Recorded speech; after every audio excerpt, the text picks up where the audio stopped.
L'œil du sport, résultats, analyse, décryptage, 3 fois par semaine. Madame, monsieur, bonjour. Pas d'image, pas de punchline, mais des informations 100% factuelles et vérifiées. Vous êtes bien dans l'œil du sport. Dans cette édition, les Françaises démarrent fort en rugby, Vingegaard en rouge et Gauzy frôle l'exploit. Le casque sur les oreilles, le volume au maximum, un verre à la main, l'œil du sport, 30e édition, c'est parti. Les Bleus démarrent fort, l'équipe de France a réussi son entrée en Coupe du Monde en battant l'Italie 3 essais à 0 à Exeter. Malgré un début fébrile et des maladresses, les joueuses de Gaël Mignot et David Ortiz ont pris l'avantage grâce à un exploit de Johanna Grisé à la 28e avant de mener 10-0 à la pause. En seconde période, Aziza Kalafawi a marqué à la 45e et Charlotte Esquado à la 62e ont scellé le succès sans laisser la moindre opportunité aux Italiennes. Seulement le bonus offensif, prochain match dimanche face au Brésil, avec une qualification en jeu et une possible rencontre face à l'Irlande, en phase d'élimination directe. La joueuse à retenir, Johanna Grisé, qui a marqué donc, je vous le disais, l'action du match, un raid fulgurant au cœur de la défense italienne, conclu par un superbe essai après 88 mètres parcourus et 4 défenseuses battues. Et la statistique à retenir, 91% de plaquage réussi pour les Bleus, contre 87 pour l'Italie, une défense solide qui leur sera nécessaire pour leur prochaine rencontre. Dans les autres matchs, l'Afrique du Sud s'est imposée 66-6 face au Brésil, l'Irlande l'a remporté 42-14 face au Japon, le Canada s'est imposé 65-7 sans contestation face aux Fidji, pareil pour l'Écosse 38-8 face au Pays de Galles, l'Australie a remporté sa rencontre 73-0 face au Samoa, l'Angleterre s'est imposée en ouverture 69-7 face aux États-Unis. En cyclisme, un mois et demi après son abandon sur le Tour de France, Jasper Philipsen a remporté la première étape de la Vuelta. Le sprinter d'Alpecin de Koenig s'est donc emparé du maillot rouge, comme il l'avait fait avec le maillot jaune LCL de leader du Tour de France dès la première étape.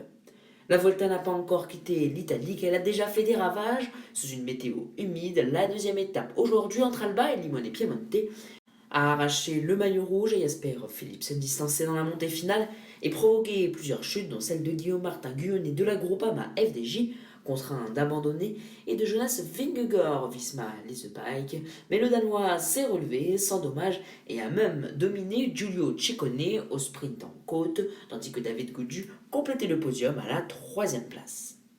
En Ligue 1, quelques résultats. Tout d'abord, le match d'ouverture de cette deuxième journée. C'était vendredi soir. Le PSG s'est imposé grâce à un but de Ruiz 1-0 face à Angers. Marseille a terrassé le Paris FC 5-2 hier. Nice s'est également imposé 3-1 face à Auxerre, réduit à 10. Lyon a confirmé son bon début de saison, victoire 3-0 face au promu Metz. Et aujourd'hui, à 15h, Lorient a créé une énorme surprise en renversant 4-0 Rennes. Rennes qui a tout gâché alors qu'elle pouvait déjà faire une bonne opération au classement. Rennes a pris 2 cartons rouges et finit la rencontre à 9. En tennis féminin, Diana Schneider, 22e mondiale, a remporté samedi le WTA 500 de Monterrey en battant sa compatriote Ekaterina Alexandrova 6-3, 4-6, 6-4. À 21 ans, elle décroche son 5e titre en simple après 2h11 de jeu, solide sur ses balles de break. La MotoGP à présent, Marc Marquez poursuit sa domination. Après son 12e sprint gagné samedi, il s'est imposé dimanche en Hongrie pour un 7e doublé consécutif. C'est tout simplement sa 72e victoire en carrière. D'abord devancé par Marco Bezzecchi, il a pris les commandes dès le 11e tour et terminé avec 4 secondes d'avance sur Pedro Acosta, devant Bezzecchi 3e. George Martin a signé une belle remontée, tandis que les Français ont souffert. Quartararo n'a fini que 10e et Johan Zarco a abandonné sur chute. En tennis de table, c'est un cruel dénouement pour Simon Gauzy, le français 32e mondial, 3e français derrière les frères Lebrun, a frôlé la finale du Grand Smash européen de Malmö en menant 3-1 contre le numéro 1 mondial Lin Shindong avant de céder en 7 manches. Auteur d'un tennis de table spectaculaire, Gauzy a longtemps malmené le chinois, notamment dans un 6e set où il a mené 9-6, mais cela n'a pas suffi. Le programme à présent est tout d'abord du cyclisme puisque demain la 3e étape de la Vuelta partira de San Maurizio Calvanese en direction de Ceres, une étape promise aux punchers. Mardi, une étape de petite montagne au départ de Setia pour Voiron en France avant de prendre l'avion pour un contre-la-montre par équipe sur le sol espagnol entre Figueres et Figueres. Contre-la-montre long de 24,1 km.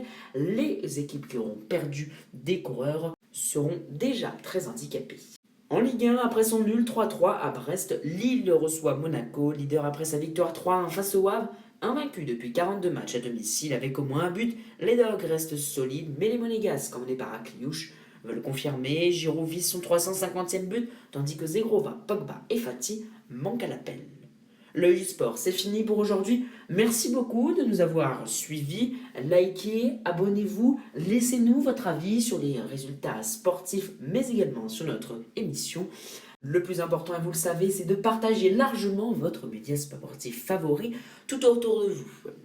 Pour ma part, je vous donne rendez-vous pour un nouveau point sur l'information sportive mercredi soir.